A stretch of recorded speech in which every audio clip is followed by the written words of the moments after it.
Back in London, I basically applied to the best chefs in London at that time. 30 years ago, there weren't many good chefs in London, but there were a few outstanding world-class chefs. My first job was for the Roux brothers. The Roux brothers were two brothers who came from France to live in England. They both had 3 Michelin star restaurants. That is, in my book, restaurants at the highest level achievable. So I went to work for them for a year. I then went and had dinner one night in a restaurant that kind of changed the course of the rest of my life, really, a restaurant called Harvey's. This was a restaurant run by a chef called Marco Pierre White. I've got no idea whether that name means anything to anybody, but in the little world that I live in, cooking, Marco Pierre White is still the biggest name in the world. He certainly was then. He was young, rock and roll, phenomenally talented, a great artist, unbelievably hard to work for. He drove a hard bargain in the kitchen. And I then went and worked at a restaurant called Bibendum, which was run by a completely different kind of chef. A chef who, for the first time in my career, started to show me the importance of the quality of the ingredient, where it comes from, seasonality. I don't know how the seasons work in a country so close to the equator, but in the UK, where we have not very extreme, but we have very clear definition between spring, summer, autumn, and winter, cooking seasonally is a really important thing. One, because it means that the ingredients that you're using are local. They haven't come from the other side of the world. I like to make sure that all the ingredients I use are local. If they haven't traveled from the other side of the world, it means they will be the freshest ingredients at their very best. If you cook with seasonal ingredients, it means they are growing right now, just down the road. It means they are at their very best and also at their cheapest. And the coolest thing about cooking seasonal food is that nature somehow produces in any one season ingredients that have a natural affinity with each other. And that natural affinity is the harmony of flavor that I was talking about earlier. And so the 3 restaurants that I worked before I opened my restaurant, they taught me about different things at each one. But they taught me about finesse is one. If you want to, cooking has changed a bit recently, but generally speaking, cooking at the very highest level is about taking an amazing ingredient and preparing it with love, is a word that somebody used earlier, understanding, through a preparation that has got finesse. And finesse is a word that really, it implies that you're treating it carefully, delicately, that your work methods are accurate, your knife skills are accurate, your overall command of the craft of cooking is skilled, because it makes a difference. I love eating simple food too. I love eating street food. There's no finesse in street food. Street food's slap you in the face food. It's big, bold flavors. It's the kind of food that we all love to eat. But if you're going to try and refine something to the point where it becomes elegant and sophisticated, you need to cook with finesse. And finesse is certainly something that I took from the first job I had with the Roux brothers. Marco Pierre White cooked with unbelievable levels of finesse. He was also a great artist. You don't have to be an artist to be a great cook, but if you can produce food that is not only delicious and full of finesse, but that looks $1 million on the plate, then you've kind of hit jackpot. And then obviously the last job at Bibendum was where I learned about seasonality and provenance, and also, which has become much more relevant, trying to buy and use ingredients that are not destructive to the planet that we're all so lucky to live on. So then, with those three experiences, through a slightly strange chain of events, I opened a restaurant called The Square when I was 23 in the heart of London. I started off as an employee and then became a partner and an equal partner. And that journey lasted for 25 years until I sold the restaurant 2 years ago. And I find it a bit difficult to say myself because ultimately it sounds like I'm blowing my own trumpet. But The Square was an amazing restaurant. It was a unique restaurant in London that managed to somehow achieve everything. We did, over the years, improve and progress and progress and progress until we operated at the highest level. Most restaurants that operated at the highest level are small little restaurants where everyone sits quietly and worships the chef and eats the food. The Square was not that. The Square was a big restaurant, a big, beautiful, noisy, buzzing restaurant full of people having, which is so important, having a good time. And that 25 years was an extraordinary journey because really, as much as my name, I suppose, is associated absolutely with the restaurant, what we demonstrated at The Square was that success for me, achieving what we achieved for me was all about teamwork. Most restaurants that had the same levels of achievement as The Square are small, they're open 5 days a week, and everybody works the whole time.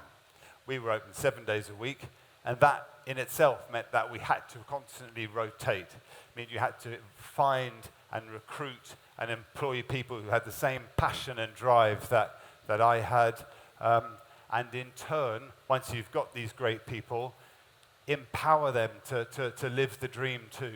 There's no point. I never wanted to be a Marco Pierre White. Marco Pierre White stood at the top of his restaurant as the kind of the sole crusader who dragged a team of people with him on this incredible journey.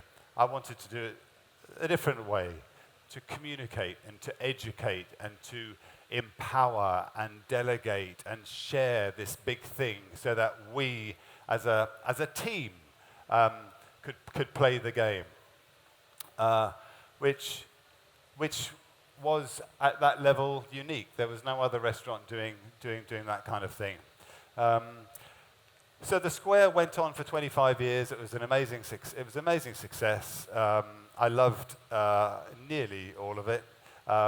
It wasn't without its difficulties. It took a great toll on me personally. It was, it's a battle. Operating at the very highest level where you have to worry about everything 7 days a week doesn't come without its headaches and challenges. But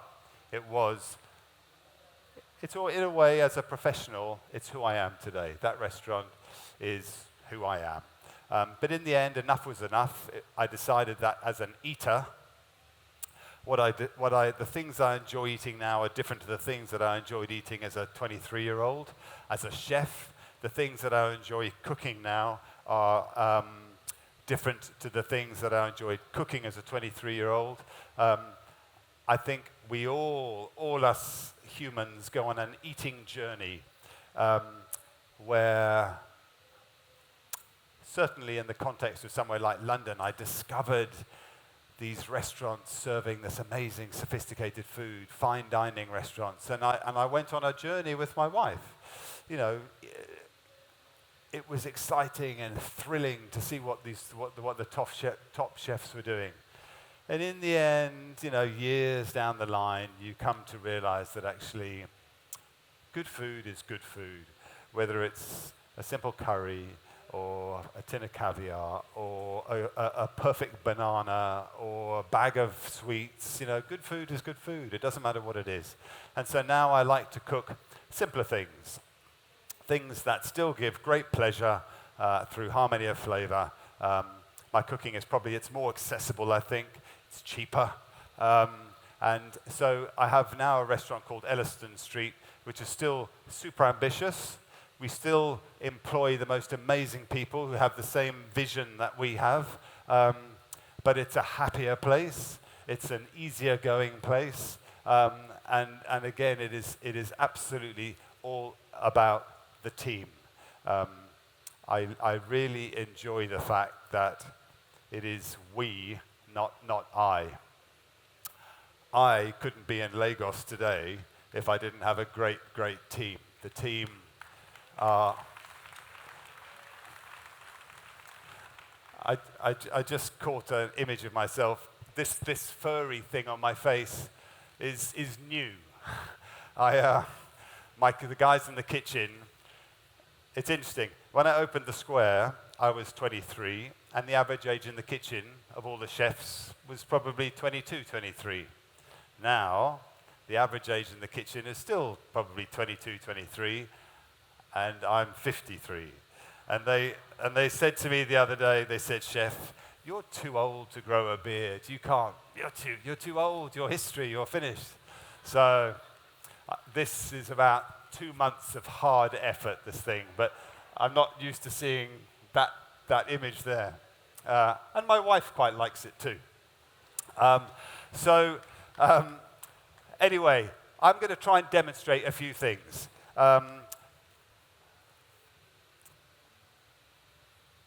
First thing, just because it does require cooking, which is a simple thing.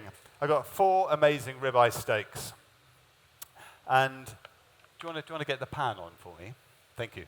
Here's the team, so we can live the dream. And I just want to demonstrate how important it is. Just a few simple rules to cook a great piece of meat. If you're cooking a long, slow curry, that's fine. Are we on? Beautiful, okay. But if you want to cook a burger, a steak, a chicken breast, something that just you're frying and you're going to eat, not cooked through, there are several very simple and really important things. Is there another one like this? Another? Oh, here we go. Yeah. And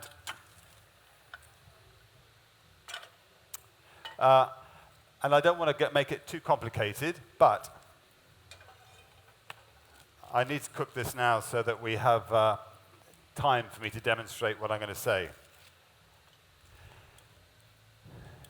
It's important to recognize that this, which is a ribeye steak, which is one of the prime cuts of meat off a cow, a ribeye is about here on a cow. It's in the middle of its back. It's expensive, it's delicious, it needs to be respected for what it is. And there's 2 things here. If you don't season it with salt on the outside, you're going to have a steak that has about half the flavor if you do. Whatever you think about salt, whether it's good for your health, bad for your health, flavor needs salt. Doesn't mean you have to put salt all over everything, but there are some places where you cannot compromise. If you then cook this steak, and even if you cook it nicely, and even if you put salt on it, if you don't let it relax and rest, it's just going to be tough, and as soon as you cut into it, all the juices are going to flow out all over the plate. If you can see juices come out onto your plate, they're not in your mouth, they're on the plate. You want to ensure that the juiciness of the meat stays. So there's a few things. The pans must be hot. In order to caramelize and get that lovely caramelized flavor that they were talking about with the burgers, you've got to make sure that the pan is hot. A pan, nothing's going to happen to this pan. Just leave the pan, let it get hot. Don't put the oil in it now, because as the pan slowly gets hot, the oil's going to burn. You put the oil in when the pan, beautiful, actually I'm going to go with this one, when the pan is hot. When you put salt on something, salt is a very powerful thing. When you put salt on the surface of a piece of fish or chicken or meat, and or a piece of cucumber or anything, you can see the moisture, the liquid just comes, it pulls the liquid out of the ingredient. So if you put the salt on the steak too early, when you go to try and cook it, all that water that's come out of the steak will stop the steak from caramelizing. So you let your pans get hot, then you add the oil, then you quickly season your steak, and you put it in the pan. And you cook it, and then you let it rest. Pepper's fine. Pepper can go on first. Pepper doesn't do anything, it's just a flavor. It's the salt that's the worry. So I'm going to do 2 steaks with salt and 2 steaks without salt. And then I'm going to rest one and not rest. All right, just check that's salt, not sugar.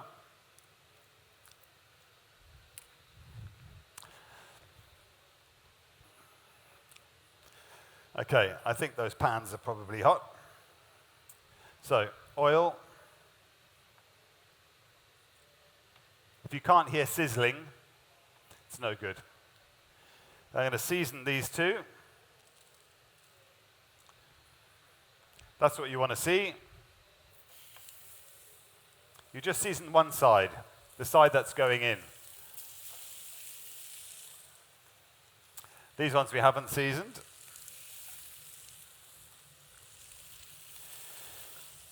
When you put the steak in the pan, because it's sizzling, it pushes the oil out from underneath the steak. If you want the steak to fry nicely, you need to lift the steak again so the oil can get back underneath it. And you need to just do that a couple of times. Lift it, let the oil go underneath again so that it can really fry.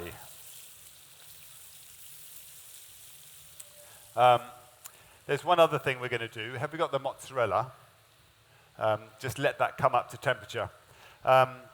Is just to show the importance of seasoning. It's just a fact that seasoning is a really, really important part of cooking. And people get a bit kind of anxious about seasoning. But mozzarella, for example, I don't know how familiar people are with mozzarella. It's a fresh Italian cheese. And it's very bland. It has very, very delicate flavor.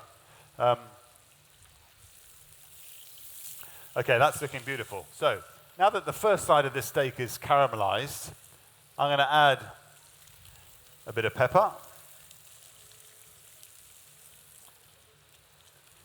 And I'm going to add salt to the other side. And we're going to turn them over. That is beautiful. Same thing, lift it, let the oil get back under, lift. This pan is not quite as hot, so it's struggling a little bit. But we're going to let those things just cook a little bit longer. Is one of the ovens on? Put the oven on 150. The mozzarella is very bland. It's a lovely texture, but without any seasoning, it just has a very, very delicate flavor. And there's a fine line between sort of delicate and delicious and special and bland.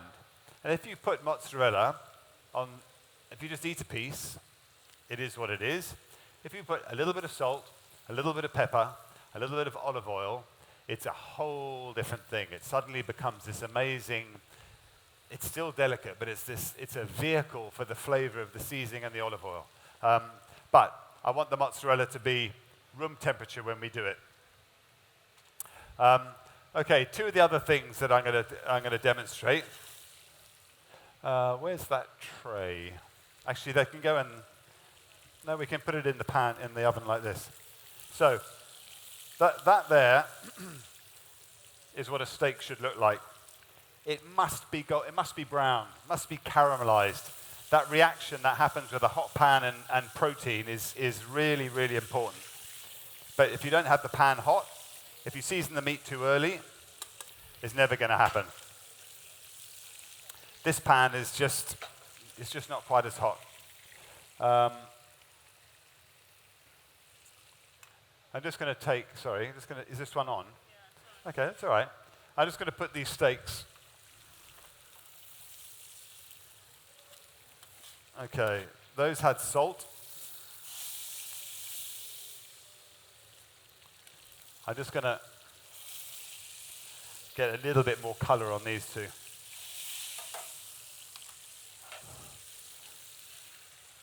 Okay, that's finished. Thank you. So then, just because we've only got a certain amount of time, I thought I'd do a couple of cold, quick soups based on raw ingredients that are certainly great sort of classical dishes. One is called gazpacho. Gazpacho there's all sorts of different sort of varieties, but gazpacho is a raw soup based on cucumbers, tomatoes, peppers, and then you can put all sorts of other things in there. But it can be really, really delicious when it's good. You can add things that you personally like to adjust the recipe, but it is, and I thought, because I looked at the weather when I was coming here, 32 degrees, I thought, I would like to eat a chilled, fresh soup on a hot day. Okay, so there are the steaks. I'm just going to move this over here so none of us, I'm just going to leave that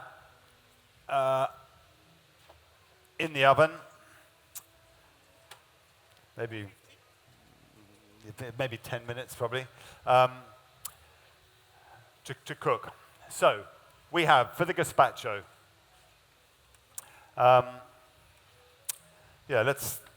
we've got a bigger blender now, let's transfer. In here we have tomatoes, peppers, cucumber,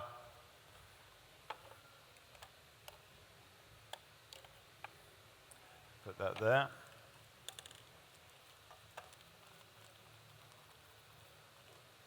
That are just chopped up. There's a little bit of vinegar.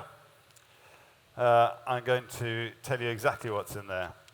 We have cucumber, we have peppers, tomatoes, we have some fresh tomato juice, that is literally fresh tomatoes blended and pushed through a sieve. We've got garlic, we've got chilies, we have got some bread. Bread is a slightly random ingredient, but it's absolutely part of a gazpacho. If you just blend all these things, it's very thin. And so you put a little bit of bread, which helps to make sure it's nice, it's got some body.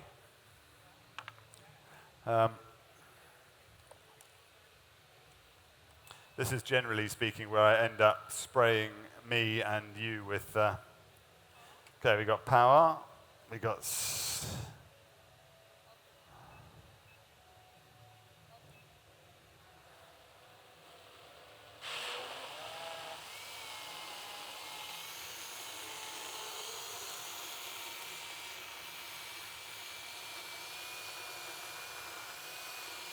okay.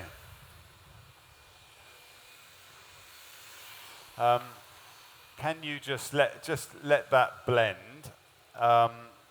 and then pour it into here?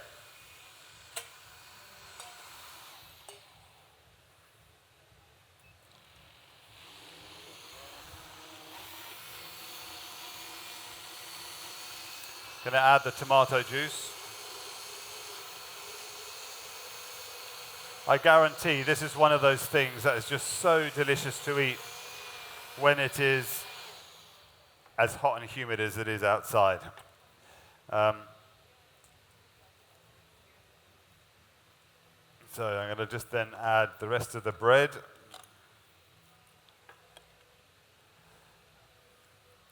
For whatever reason, it's already quite, I might not add all the tomato juice from the recipe, but I'm going to put that power. We can forget about that. We're going to let that blend, and then we're going to add to it. This will effectively be a smooth soup, so it's got no texture. There's one flavor. It's delicious, but what makes it really special is to then, and this comes back down to that finesse thing. You want to add some texture back to it. So in here we have finely diced tomatoes, red onions, chili, cucumber, which gives it great texture when you finish the soup with it.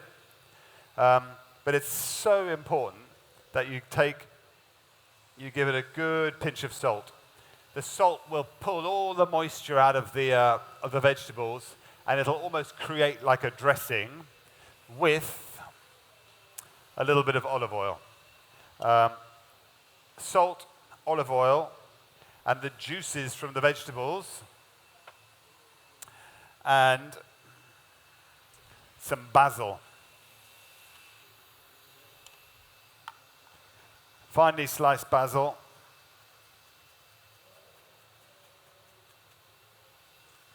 As I said earlier, tomatoes and basil is one of those, that can probably go off. Okay, then we're just going to let this sit.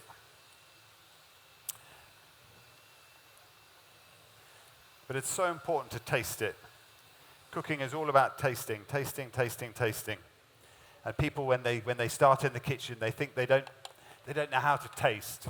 But just taste the whole time. And play around with salt, pepper, seasonings, and you will come to understand what tastes better than.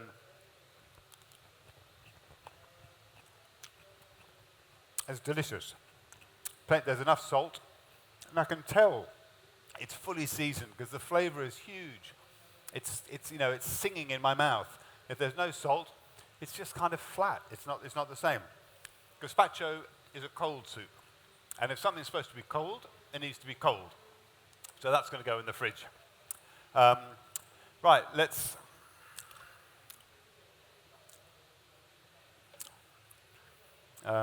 We can actually get rid of that. Let's have a little look at this. So, you've got all sorts of things in here, including vinegar and sugar and salt. And there's something really lovely about the relationship, exactly the same as, I don't know if you're watching the preceding Masterclass, the sushi rice, vinegar, sugar, salt. Our taste buds on our tongue really respond to those three things. Personally, I have a sweet tooth. I love desserts, I love chocolate, I love sweets, I have a sweet tooth. But when you have sweet and sour and some salt to lift the flavor, it's an amazing thing. Vinegar and sugar, sweet and sour. Lemon juice and honey, sweet and sour. When you've got those two things working together, it creates an amazing flavor. It's something that we all like, which is why in the sushi rice he had those things. So we have got some vinegar in here, we've got some salt, we've got some sugar, but the question is, do we need to add some salt to lift the flavor? And seasoning is so important to make sure that it's going to taste how you want it. It's not bad, but it can take a little bit more. But I can taste in there, the magic of this soup is the relationship between the vinegar, the salt, the sugar, and of course, all the flavors that come in to work with it. And the chili. Okay, there we go. That can go in the fridge. I think the steaks can come out. And just put the steaks here to rest. These cloths travel with me all over the world. They are the best wiping cloth there is. I get teased by all the restaurants that I'm involved with because I always take them with me. But if you want to wipe down a surface, it is the answer to everything. Okay, so that's chilling. Let's take them out. Yeah, that's good.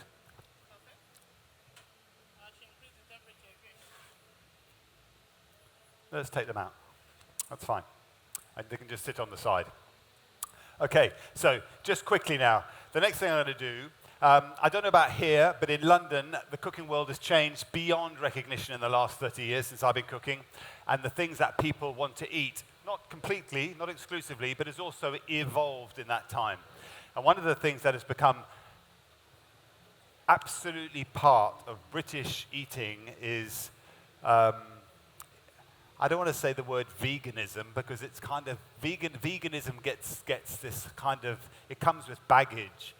But the reality is that my kids, who are 24 and 20, they are of a generation who, and my kids are pigs. They love their food. So it's not because they're special kids. They're normal kids who love to eat chicken nuggets, burgers, and all that stuff too. But they really care about the planet. They really care about animal welfare. They really care that they eat well. So they're not perfect. They eat all sorts of shit that they're not supposed to eat. But they choose to eat a lot of food that's vegan. So that's got no animal products at all. And it's become it's an increasing trend in London. In the UK, the reason why people are eating vegan varies. Some people it's for digestive purposes, general health. Some people it's animal welfare.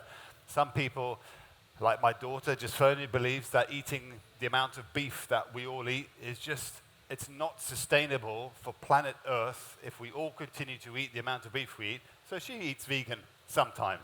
So it's important then on a restaurant. I'm in the business of running restaurants. I need to have bums on seats. That's what I need from a business point of view. I need to look after people, show them the love, as we've been told by the previous two masterclasses. But if I don't offer my customers the kind of food that they now want to eat, well, they're not going to walk through my door. So I make sure that I have a menu that suits the modern London diner and suits me as a chef. I'm far too passionate about what I do to just cook for the diner. I have to cook food that you guys want to eat, but I've got to cook food that floats my boat too. And the next dish, which we're going to quickly demonstrate, is, do you want to make fire? It's a cashew nut hummus with a light curry dressing, nut milk, and lime. And hummus is, certainly in the UK now, everybody loves to eat hummus. It's become kind of one of those things. It's stuff that you bring out of the fridge. You dip a raw carrot in, you dip some flatbread in. And hummus has become a really big part of the sort of modern fast food thing. Chickpeas are really dull. They're kind of bland. They've got very little flavor. They're nutritious, they're good for you, but they ain't exciting things to eat. So this is a dish that tries to make something that's really bland, really exciting to eat. So we're going to take a little bit of veg oil. We just got a little pot of finely chopped, that's actually red onion, but it could be white onion, it could be shallots. That's going to go in the pan. Onion, I often get asked as the chef, what is the one ingredient that you couldn't live without? And I think it's probably got to be an onion. Just about everything I cook starts with an onion. And this is no different. If you want an onion to sweat and to release its flavor, you need to put some salt. If you don't put any salt, the onion will seal and it'll trap the flavor inside the onion. But if you're trying to make a sauce or a dressing where you want the sweetness of the onion to come out into the liquid, into the dressing, you put the salt now, the juices will flow out of the onion, and that sweetness will go into your dressing. So we got onion, garlic. That's just garlic and a bit of oil. We're going to let that cook nice and slowly. And while this dressing is happening, again, this is about my sweet tooth. Onions are sweet, garlic is delicious. We need to let these cook we haven't got much time, but we need to let them cook quite slowly so the natural sweetness of the onion kind of comes to the front. Then we're going to put a bit of curry powder on there, just a lovely, mild, fragrant, aromatic curry powder. We cook that in. Then, because I have a sweet tooth and curry and sweet is delicious, I'm going to add some apple juice and reduce that down. And what we will have at the end then is this lovely kind of curry, fruity, fragrant dressing that goes $1 million with the hummus. And the hummus, I'm going to pass the buck here. Do you want to get one of those blenders going? Beautiful. And we're basically going to make a hummus that is with cashew nuts. It has all the same ingredients as a normal hummus: chickpeas, tahini, lemon juice, garlic, salt, oil. But the difference is roasted cashew nuts, which brings, surprise, surprise, some nuttiness to it. And the other thing that you often see in hummus is that, well, always, in order to make the puree, to make this lovely chickpea, tahini, garlic, lemony gunge, you need to add the water from the chickpeas so that it will puree. If you just try to blend chickpeas, you're not going to get anywhere. And I make this amazing stock. Also, water, vinegar, sugar, the magic 3 ingredients, with other flavorings too. But instead of just adding the chickpea cooking water, which tastes of kind of nothing, we add this base liquor, which is vibrant and delicious, and you could drink it. So let's get 1, 2. I would actually, okay, well, we go half of this and half of that. Philip, sorry, do you mind if we ask some questions while you're doing this last Well, part? I'm a man. I can't cook and think and answer, but you can try me. Let's try, just because we're running out of time, sorry.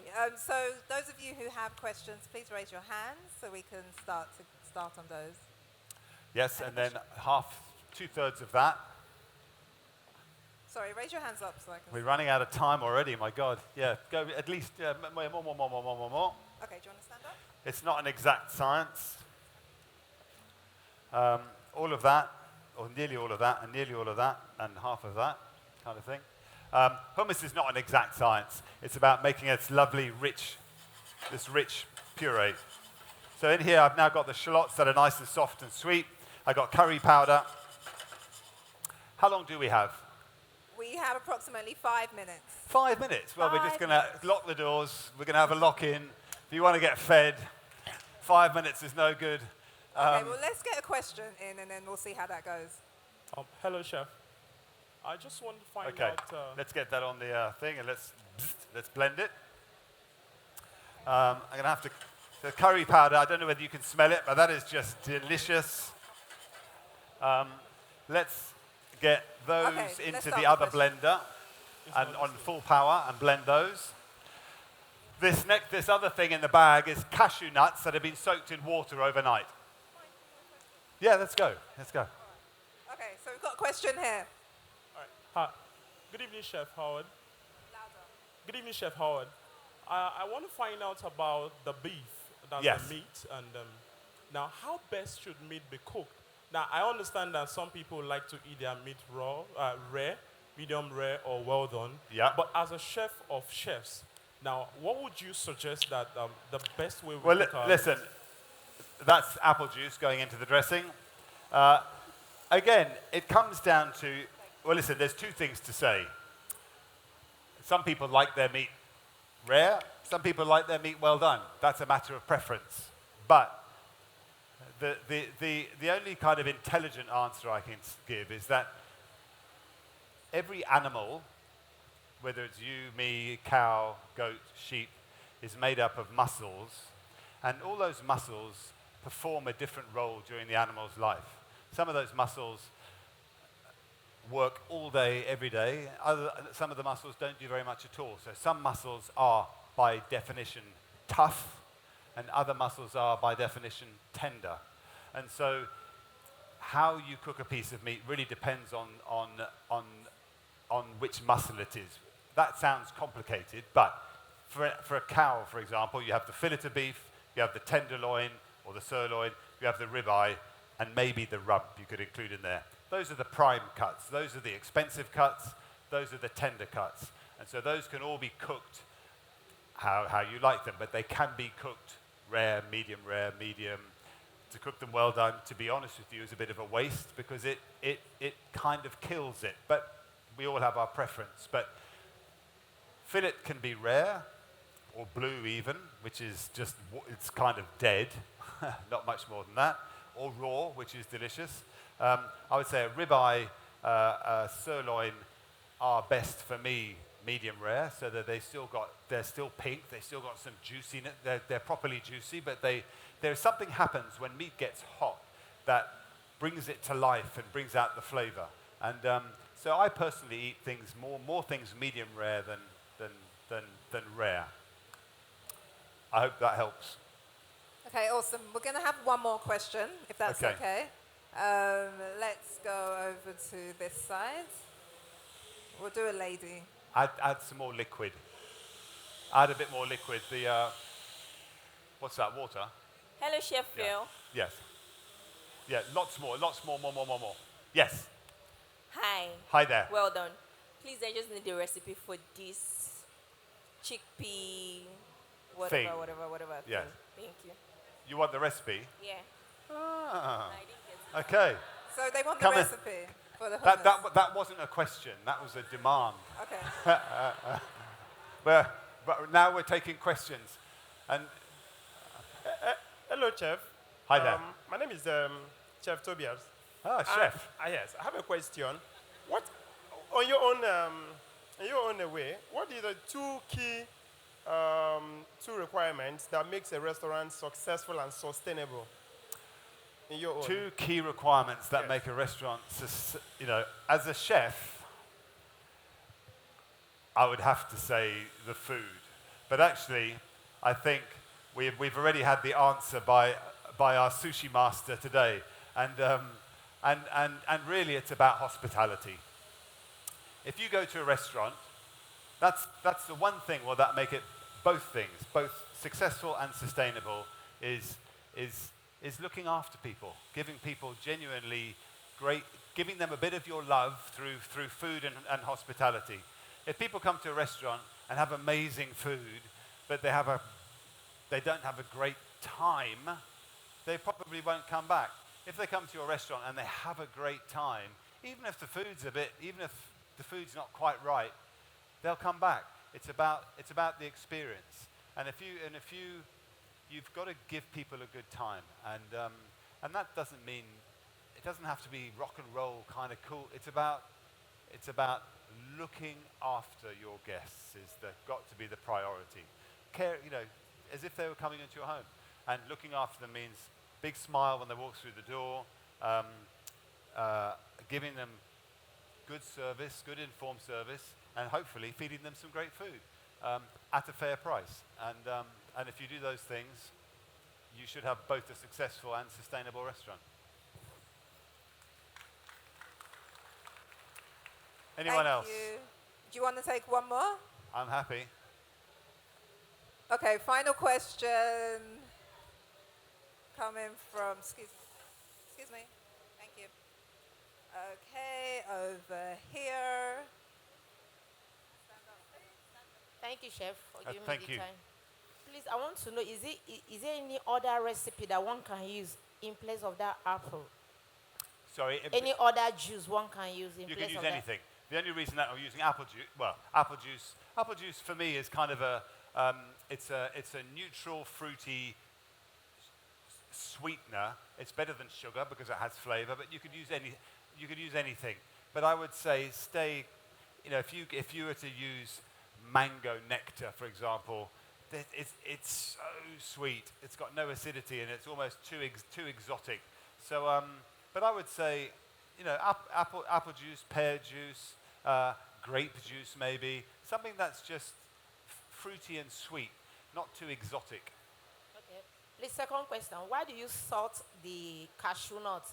And please, can you help with the recipe of that, what they blend? Because I couldn't get the last one that You she can come, added. I've got all the recipes there. You can come and take a picture, then you have everything. Okay, thanks. That's a pleasure. Please, why do you salt the cashew nuts? I want to know why. Why do you salt it and soak it overnight? Oh, soak it. Because basically what we're making here, I've run out of time, but is something called nut milk or nut cream. And when you soak them, overnight they get soft.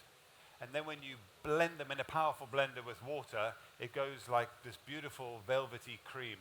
And if you don't soak them, it's just not quite the same. It should go like a beautiful cream, and you put a little pinch of salt, a little pinch of sugar, and it is magic. Thank you, ladies and gentlemen. Unfortunately, we have run out of time. I'm very sorry. Thank you, Chef. That's I don't a know if you want to pleasure. say some last words. To wrap up. Well, I apologize that I ran out of time, but hey, that's what happened. I'm going to get kicked off the stage, but I will try and put a few things onto plates. So if you want to come and taste things, come and taste the difference between a seasoned steak and a bland steak. Yes. They call you the chef. Can you explain what that means to us? I know you're screwing your I face. don't know. You probably don't like it. You know, I think the chef's chef is. It's a little bit of everything, but I think, you know, ultimately, I have my reputation as a chef has been forged through me being in the kitchen and cooking and leading. I cook the kind of food that people want to eat, including chefs. You know, a lot of the modern Uber chefs now cook the kind of food that they want to cook. It's become very cerebral and not led enough by the stomach. And I'm still cooking. Yeah. I haven't become a TV chef, celebrity chef. I know, it's so cool. I'm still, you know, I do things. I've come to Lagos, for example. But on the whole, I'm still cooking. I love cooking. I'm not a restaurateur. I'm a chef. Okay. All right. So you've been in the business. Pardon my calculations, but you started in your 20s. You opened your first restaurant in your 20s. You're in your 50s now. Yeah. So over the span of time, what would you say is your favorite thing to cook and your least favorite thing to cook? Oh my God. You know, I think my favorite thing to cook, I think generally speaking, God, that's a really hard question. Because on the one hand, I could answer something like onions. You know, onions are the heart and soul of so many dishes. Literally. They are the heart and soul of so many dishes. But on the other hand, it's a bit of it's a not particularly exciting ingredient. Yes. Shellfish, you know, things like, you know, beautiful crabs and langoustines, because they are so luxurious and they're so special. And so dishes that are based on shellfish are always special to cook because you have such respect for the ingredient. And then things I don't enjoy cooking, nothing really. I mean, I don't know. I love good food, and there's nothing that I don't. There are lots of things I can't cook, lots of things I don't know how to cook. Yeah. But I enjoy cooking. Okay, great. Everything. Great. So you were saying it's important to taste as you're going? Yeah, it is.